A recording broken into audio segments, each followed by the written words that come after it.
100-mile-an-hour dog. Chapter 4. You've guessed it. Charlie Smug is Sergeant Smug's son, and he is a real pain. I was always bumping into him and his dad's 3 Alsatians. At least Charlie was always bumping into me, deliberately. He's 13 and enormous. He's got great gangly arms like King Kong, a face full of pimples and little piggy eyes. You know those pictures you see in books about prehistoric man?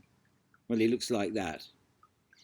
Charlie likes pushing people around, as long as they're smaller than he is. Tina and I both come into the small category as far as Charlie is concerned. Well, if it isn't a pair of lovebirds, he began. You're right, it isn't, Tina snapped back. Come out here for a smooch, leered Charlie. Get lost, she said. I wouldn't have dared to speak to Charlie like that. What are you doing here, then? He demanded. Streaker made one of her rare guest appearances, flying past at Mach 3 before doing a bombing run on a distant rabbit hole. If you must know, I said, desperate to prove that there was nothing going on between me and Tina, we're out here to train my dog. Did I tell you that when Charlie Smug laughs, he sounds like an asthmatic donkey? I thought he'd never stop. Train that dog, he sniggered. You can't train a dog like that. Yes, we can, insisted Tina. No problem.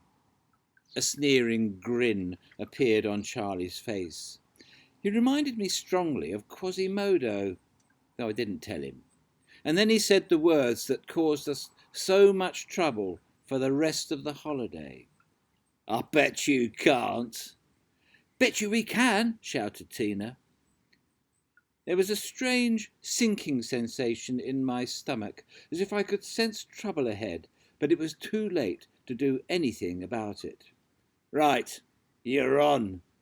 Charlie looked very satisfied. So what's the bet? Demanded Tina recklessly.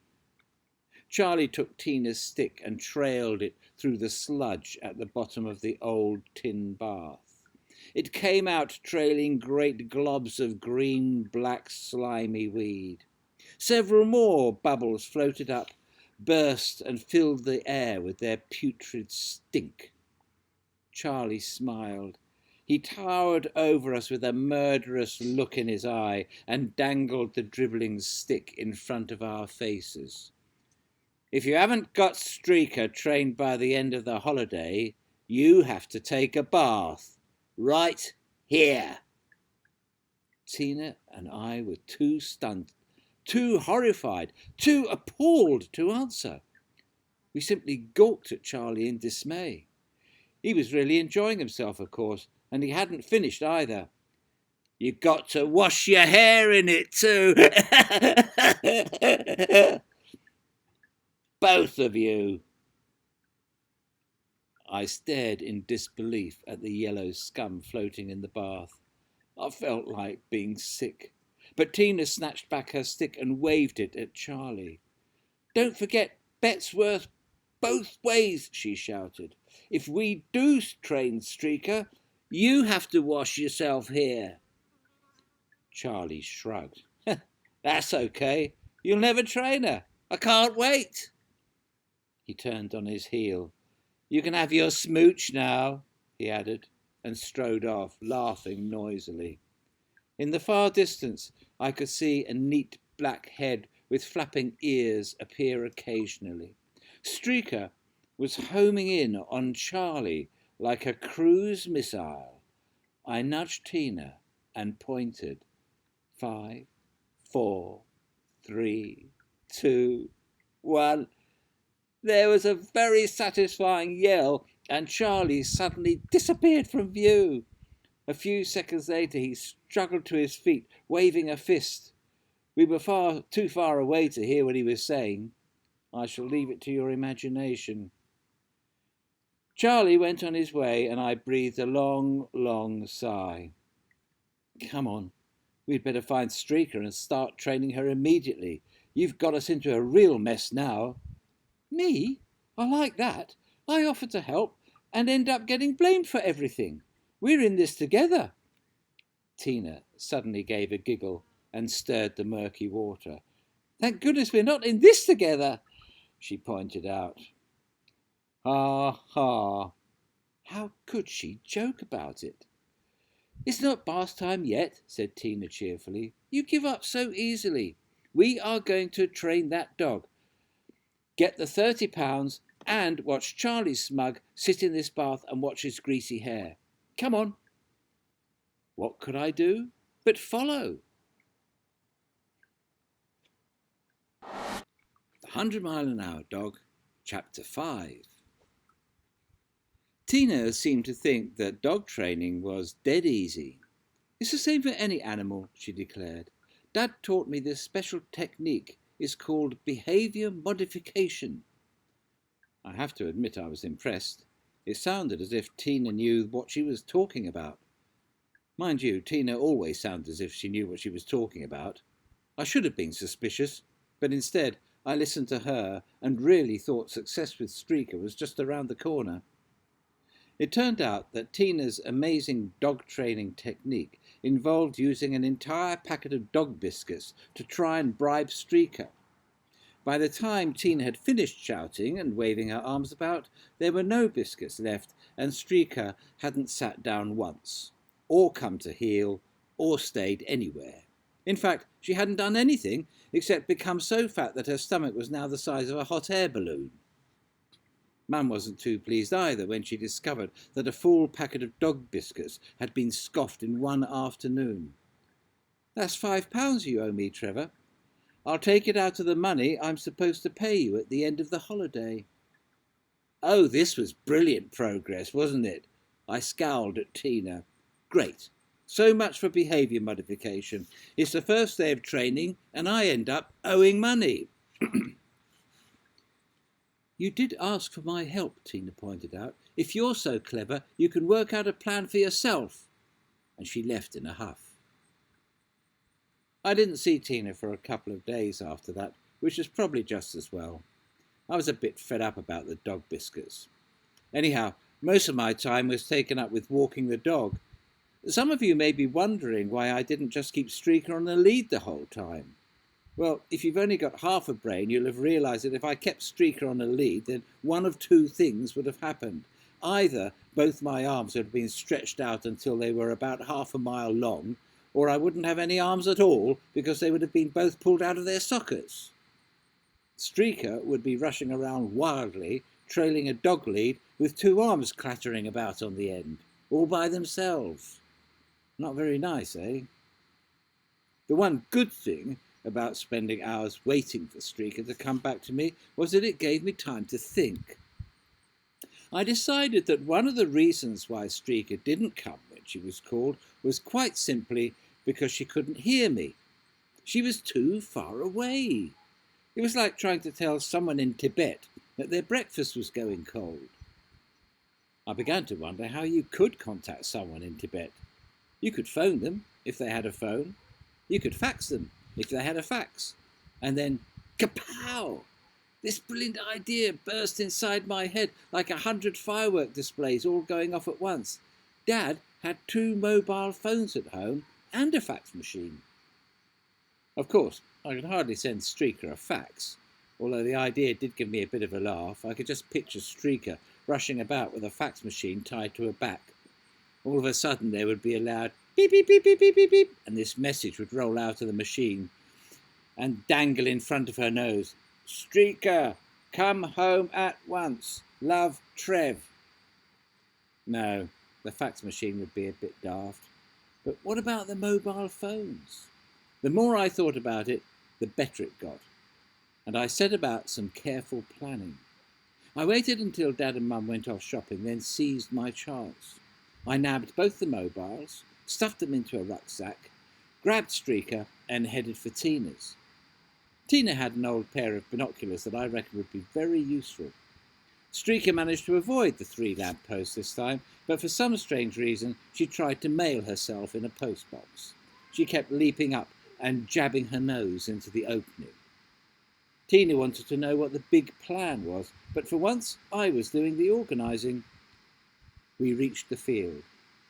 Now what? Asked Tina. I'm going to let Streaker go. When I need to know where she is, I'll climb a tree and find her with the binoculars. I grinned at Tina. Any moment now, and my big plan would be revealed. Oh, yes? And what do you do then? I opened the rucksack. Tina stared at the phones and wrinkled up her nose so that all the freckles got squashed up together. What are those for? I'm going to switch this one on and strap it to Streaker's collar. I'll use the other one to send her commands, and also I shall be able to hear where she is. How? Asked Tina. What's Streaker going to do? Report back to you? I suppose she's going to ring you and say, Woof, woof, hello, Trevor. I'm down a rabbit hole by the railway line. Back in 2 minutes. Woof, woof. You're just jealous, I snapped angrily, just because you didn't think of it. You're supposed to be impressed. I am, Tina went on with a huge grin. Woof, woof, Streaker reporting, flying at 30,000 feet and going in for my bombing run now. I had to laugh. You can never be cross with Tina for long. We strapped one of the phones to Streaker's collar, making sure that it was near one ear, and then we let her go. She seemed to think it was all great fun. Tina and I climbed up a tree to get a good view of the whole field and keep track of Streaker. The binoculars were brilliant. We didn't see much of Streaker, but we got some great views of everything else. Tina turned them onto the rows of houses at the edge of the field. I can see your house and garden, she said, steadying the binoculars on a branch. Your mum's putting the washing out to dry. I can see your underpants. Don't get too excited or you'll fall out of the tree, I warned. Tina swung the binoculars back over the field. I still can't see Streaker, she said. Hey, there's Charlie Smug, walking across the field. What's he doing? I snatched the binoculars from her and focused them on Charlie. Tina was right. He was stumbling across the field, pushing, kicking and cursing an old shopping trolley, with his 3 dogs jumping around him. There was some kind of large plastic tub wobbling about in the trolley, and Charlie kept glancing round as if he wanted to make sure he wasn't being watched. He never thought to look up in the trees, of course. But what on earth was he up to? Chapter 6. Maybe he's been shopping, I said. Don't be stupid, Trev. He lives up your road. He's hardly likely to go shopping and then drag it all the way across the field. Well, what do you think he's doing then? I asked. Tina checked the direction in which Charlie was heading. Her voice took on an excited edge. He's going to the bath. He's heading straight for the tin bath. Look, he stopped. What's he doing? Charlie leaned over the trolley, puffing slightly. Yanking it across the field must have been hard work. Now that he had stopped moving about, I could see that it wasn't a tub in the trolley, but a large bucket with a snap-on lid. Charlie had another good look around, pulled the lid off, and carefully lifted out the bucket. He balanced it on the side of the bath. Even Tina could see all this, but she couldn't tell what was in the bucket. What's he doing? She repeated impatiently. Charlie made one last furtive search of the area and then slowly tipped the bucket forward over the water. Out slopped something very dark green, something glistening with slime, something that looked like the killer sludge from Planet Squirrel. Why is Charlie holding his nose? Cried Tina, and I let her have the binoculars. She was in time to see the last dregs of muck from the bottom of the bucket being emptied into the rusty bath. I don't believe it, she cried. The dirty, rotten cheat. He's putting even more revolting stuff in there. You know what this means, don't you? Yes, I said. We're going to get very, very dirty when we get into that bath. Tina wasn't listening. He can't do things like that. It's cheating. This means war. I had to admire Tina. I mean, declaring war on Charlie Smug was a bit like Iceland deciding to attack America. What should we do first? I asked. Send in our non-existent tanks or blast them to pieces with our non-existent missiles? Tina coloured slightly. Well, it's not fair, she grumbled. And if there is anything we can do about it, then we're going to do it. Okay, I agreed. If there is anything we can do about it, we'll do it. And I kept my fingers crossed in the hope that we wouldn't have to do anything at all. Call me a coward, call me a wimp if you like, but having a fight with King Smuggy Kong was not my idea of a good time. Charlie Smug and his dastardly deed were suddenly forgotten when I caught sight of Streaker in the distance and remembered my big plan. It was time to put it into action, so I handed Tina the binoculars, grabbed the second mobile phone and switched it on. My right ear was instantly filled with a swishing, crackling noise which was Streaker careering through the long grass. Calling Streaker, return to base. I repeat, return to base. Tina began to sputter. She's a dog, Trev. She's not a fighter plane. Want to bet? Come in, Streaker. I can see her, cried Tina, peering through the binoculars. At the far end of the trees. Over there, look. We're over here, I shouted into the phone. Come on, it's time to go home. Return to base. She's coming back, said Tina excitedly. My mobile was filled with the sound of pounding paws and grass and bushes banging against the dog and phone. Hang on, Tina gave a dismayed cry. Charlie's Alsatians are after her. All three of them. Now what do we do? Sure enough, the three Alsatians were hot on Streaker's tail.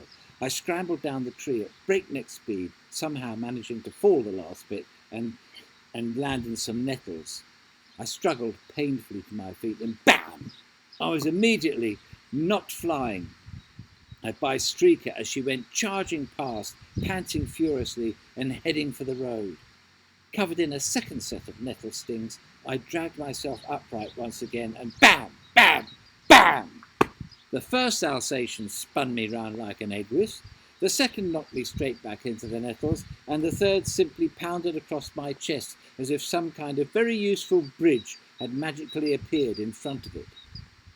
The Alsatians carried on the chase, barking away merrily and obviously thinking that the whole business had been set up for their entertainment. Meanwhile, I sat in the only clump of nettles in the world that needed a set of traffic lights.